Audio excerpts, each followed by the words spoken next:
Hello, my name is Paul Harris, and this assignment is for Sociology 101, Lesson 8 graded assignment. And in this assignment, we have been asked to look into the crystal ball and predict what the most pressing social issues will be in the United States and the world in the years 2025, and what kind of changes can be made in the physical environment, population, technology, and or social institutions to help basically alleviate these problems.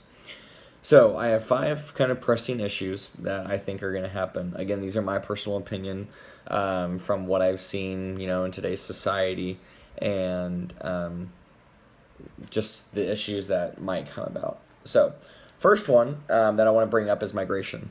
This issue here, not many people may think that it is going to be severe, but personally, in my opinion, I think it is. And reason behind this is because you see the influx of people coming from whether it's been Mexico, more like the East Asia countries, all that kind of stuff. Our migration is slowly but surely getting a little bit more difficult, especially with whenever it comes to Mexico.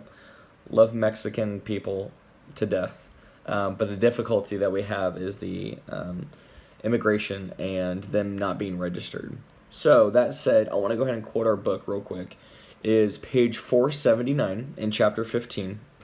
It says that some people are drawn by pull factors. And what we mean by pull factors are things that to an average person is very drawing in, to say the least. So that's why it's pull factors. And so, again, some people are drawn by pull factors, such as greater economic opportunities at their destination, and are pushed by factors such as low wages and few employment opportunities in their previous places of residence. So, kind of to reiterate on this, is that whenever it comes to pull factors, some of the pull factors that have other countries wanting to come to us for migration and coming over here, immigration, all that kind of good stuff, would have to be really good economic stuff that we got going over here. Compared to other countries, we are one of the best. And so basically the problem that leads into that is then with migration, here's going to go to my step number 2, and that is population growth. The next one is that I think is, and I'll tag team this with migration and also population growth, is that for us right now, we don't see population growth as too big because, in the United States we've got few cities here and there that are, fully populated. You've got Los Angeles, New York, all these kind of good things. But I believe is that with the migration piece and then also population growth, there's going to be a lot of problems when it comes to population and overgrowing. Along those lines of population growth is going to be pollution too.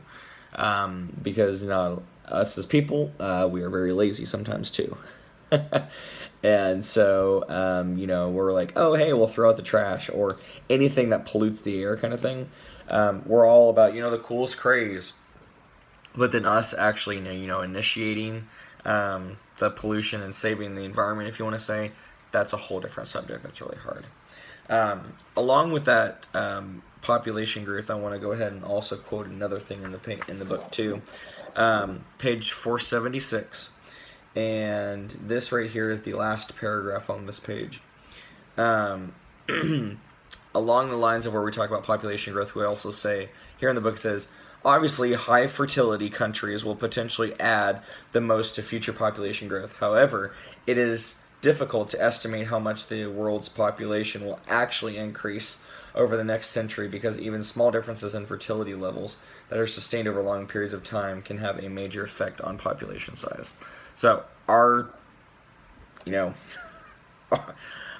country is going to get huge and big. So that's another thing. Also, privacy issues.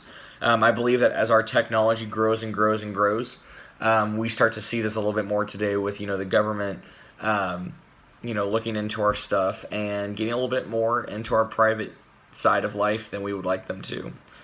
So privacy issues are also there. Also robots. That's a huge one. I don't know how life is going to be in 2025 or 2050 with robots. Personally, I also put a sub point here of jobs. And I know a lot of people hurt for jobs, and it's going to be a hard part whenever people have to actually keep searching for jobs because robots are taking over. So that's with robots there in jobs, and then also driverless cars. That's a huge one whenever it comes to liability of them being on the street. I myself, we like to sometimes promote the laziness of, oh, hey, our world's going to be great with driverless cars. But then you've also got to realize what happens if the technology goes wrong and gets skewed up somehow. Well, you don't have anybody in that car, and that car could be driving, and then it goes and turns off, and automatically you've got a liability right there. So driverless cars.